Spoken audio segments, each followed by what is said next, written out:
Crônicas do Amanhecer.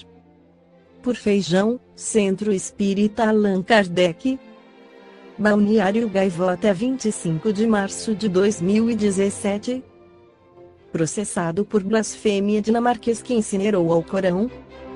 Um dinamarquês que incinerou o Alcorão em um vídeo publicado no Facebook será julgado por blasfêmia, algo que não ocorria no país desde 1971. Anunciou nesta quarta-feira a Procuradoria.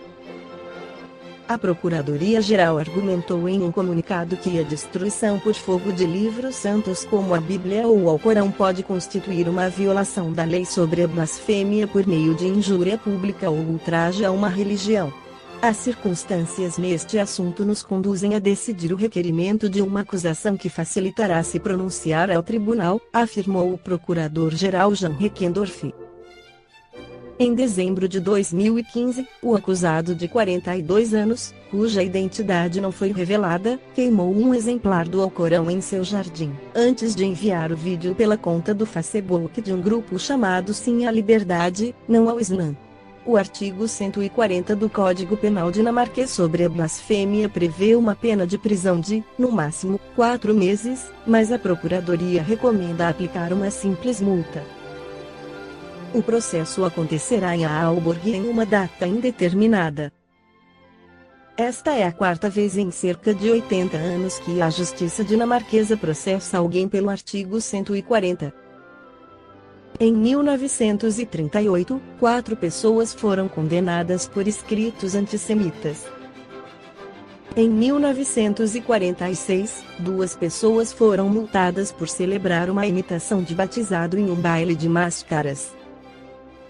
Em 1971, 2 responsáveis da rádio pública foram sancionados por divulgar uma canção onde é mencionada a sexualidade de uma mulher e sua recusa a toda a autoridade divina. Vivemos hoje uma época de muita tensão entre cristãos e muçulmanos, fruto de ações militares em países muçulmanos, ações contra a vida de civis nos Estados Unidos, na França Charlie Hebdo, das posições iconoclastas dos militantes do EI e do velho preconceito dos países ocidentais, que insiste em generalizar atos cometidos por indivíduos e organizações para todos os adeptos de uma religião no mundo.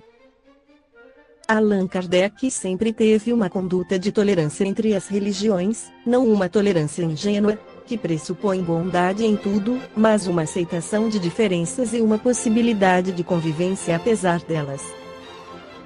Na Revista Espírita de agosto e novembro de 1866, Kardec escreveu 2 artigos com o título Maomé e o Islamismo, nos quais denuncia o conhecimento apenas legendário dos europeus sobre o islamismo, a ação do espírito de partido, que ressalta os pontos mais acessíveis à crítica, muitas vezes, e de propósito deixa na sombra as partes favoráveis. Disto resultou que sobre o fundador do islamismo se fizeram ideias muitas vezes falsas ou ridículas, baseadas em preconceitos, que não encontravam nenhum corretivo na discussão. Escreveu Allan Kardec: para apreciar a obra de Maomé é preciso remontar à sua fonte, conhecer o homem e o povo ao qual ele dera a missão de regenerar, e só então se compreende que, para o meio onde ele vivia, seu código religioso era um progresso real.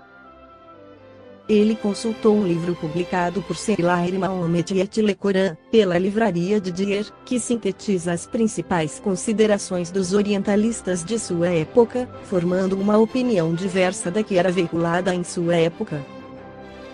Ele trata das origens do islamismo entre os povos árabes, da luta de Maomé contra os ídolos que dividiam os povos árabes e faz uma biografia de Maomé voltada ao seu contexto, as dificuldades de enfrentou e destacando um homem pacífico por décadas, que só se lançou à guerra quando foi sitiado em Medina.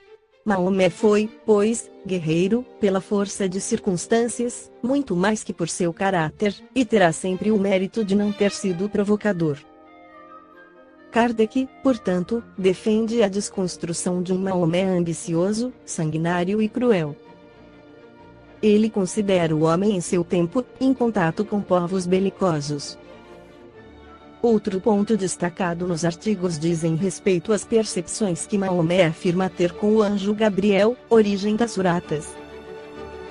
Allan Kardec não concorda com o casamento poligâmico de Maomé após a morte da sua esposa Khadija. Permitindo 4 mulheres legítimas, Maomé não pensou que, para que sua lei se tornasse a da universalidade dos homens, era preciso que o sexo feminino fosse ao menos 4 vezes mais numeroso que o masculino. Malgrado suas imperfeições, o islamismo não deixou de ser um grande benefício para a época em que apareceu e para o país onde surgiu, porque fundou o culto da unidade de Deus sobre as ruínas da idolatria. Essa religião era a mais simples de todas, crença num Deus único, onipotente, eterno, infinito, presente em toda a parte, clemente, misericordioso, criador dos céus, dos anjos e da terra. Pai do homem, sobre o qual vela e o cumula de bens, remunerador e vingador numa outra vida, onde nos espera para nos recompensar ou castigar, conforme os nossos méritos. Vendo nossas ações mais secretas e presidindo ao destino inteiro de suas criaturas que não abandona um só instante, nem neste mundo, nem no outro, submissão à mais humilde confiança absoluta em sua vontade santa e os dogmas. Há o destaque no Antigo e do Novo Testamento na religião muçulmana, que reconhece Jesus como profeta enviado de Deus para ensinar a verdade aos homens, assim como Moisés. O codificador destaca que Maomé não tinha sentimentos hostis pelos cristãos e no próprio Alcorão recomenda a habilidade para com eles, mas o fanatismo os englobou na proscrição geral dos idólatras e dos infiéis. Esta foi a crônica do amanhecer de 25 de março, por Feijão.